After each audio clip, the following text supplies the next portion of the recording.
Alright people, we need to talk about one of the very last naturally aspirated V12s on the face of Earth. We are probably not going to see any more of this engine in the upcoming years because the companies are not going to be allowed to make them forever, but I don't know where to start for this car. It has a very thin line between love and hate for me. Not hate, but honestly, this car is parked next to a Pagani Huayra Codalunga. So it kind of took away from its boldness or impressiveness, and the color they've chosen to display here in this show is not the best one, but we have to talk about it. My friends, this is the Ferrari 12 Cilindri, or the 12 cylinder. Here it is. I had to start from the back because the rear profile, same as the Lamborghini Temerario that we talked about before, is the most interesting part for me, honestly. Let me overexpose the place a little bit. Sorry if your eyes are hurting, but I have to show you this details. Let me first start with the aerodynamics. As you can see, this little alien looking shape we have here in the back, this part right here, this triangle, actually opens up like this. It helps you with the braking and the aerodynamics when you go in the corners. It is absolutely beautiful. I really love it. But I prefer it on the coupe version, not the Spider version, honestly. The Spider versions are not my most favorite models for the cars, or variations, I have to say. But I have only one question when it comes to these triangles opening up from the sides. What if one of them breaks down as you are driving the car? It helps for you to have the back of the car moving around, helps you style lighting. Like, it's going to be absolutely dangerous, I guess, because the air is going to gather only on one side.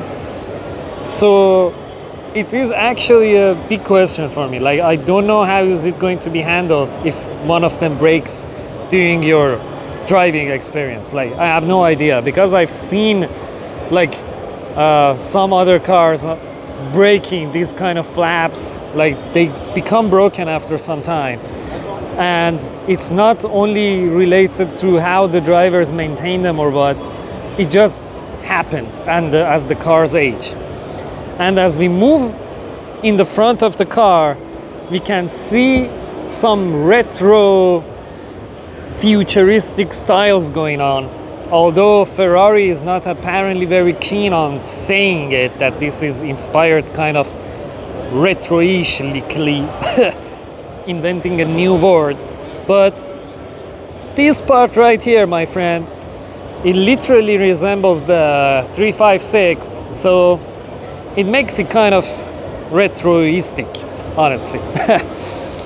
But right now that I'm seeing this car up close, I totally get why they didn't want to go with a crazy design like the 812 Competizione, because this is the guy that is going to be the successor of 812 Competizione, huh?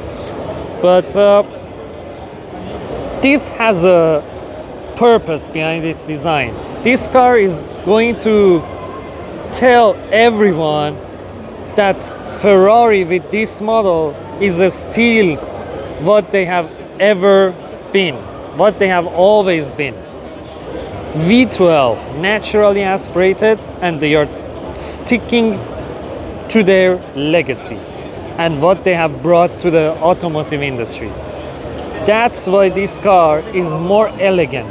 It has some retro inspirations on its design. That's why it's not as crazy as 812. Even the torque is not as crazy as the 812 Superfast Competizione. Speaking of the torque not being crazy, it's because this is one of the variations of the F140 engines. This is the F140 HD which is a little bit different than the one on the A12 Competizione, which is the F140HC. This makes 678 Newton meters of torque compared to the A12 Competizione's torque, which is 692. But as I read around the net, they both make 830 horsepower, and they do the 0 to 100 kilometers per hour in 2.9 seconds. So all these details and facts, they just want to tell you that this car is just mostly about the legacy, not bringing something insane and crazy to be the successor of the A12 Competizione. And right now that we are walking around the car, let me show you the most beautiful details I've noticed. We have this aluminium panel which kind of grabs the headlights inside its arms. It's very beautiful. We have this glossy black panel also for the front on top of the front bumper, which is so gorgeous, resembling the 356, the old one. We have carbon fiber splitters here. We have carbon fiber panels also over there around the air intake over there. This is just so cool. We have some air channels to grab the turbulent air from the wheel areas and drag them on the side of the vehicle, as you can see with this beautiful side strake. This is just so cool. And I've already talked about the rear profile, the back profile. We have also this glossy black finish on the rear wing. I don't know if that is actually a wing or not. Let me know in the comments. I don't know if it's actually an active rear wing or what. And we have this massive air diffuser finished in carbon fiber, and you can see how beautifully those exhaust pipes have been integrated into them. Just so gorgeous. Right now, let me get inside the booth and talk about the interior a little bit. Alright, and let's talk about the interior very quickly. We have these gear shifters that are similar as the ones we get in the Roma kind of, or even the SF90.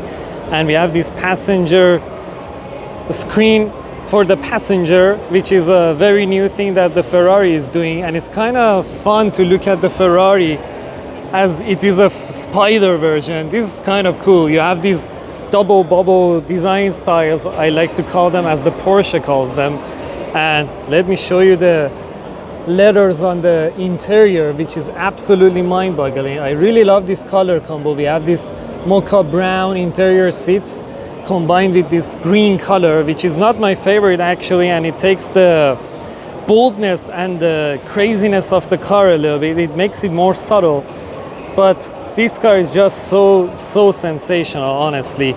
Although it has a very thin line between love and hate for me, but I cannot tell I don't appreciate the existence of this car. This is so beautiful. And we have also a screen over there apparently, which right now I just noticed, which is kind of crazy. Like there are digital screens all over the place for the for the Ferrari 12 Cilindri. This is just mind-boggling. It's kind of crazy, all these digital screens, insane. All right guys, that was it for the 12 Cilindri's video, and let me show you a little bit of the Codalunga here behind me, which is absolutely insane. Piece of Italian art here in Monaco. And I will see you in the next video with the insane Bugatti.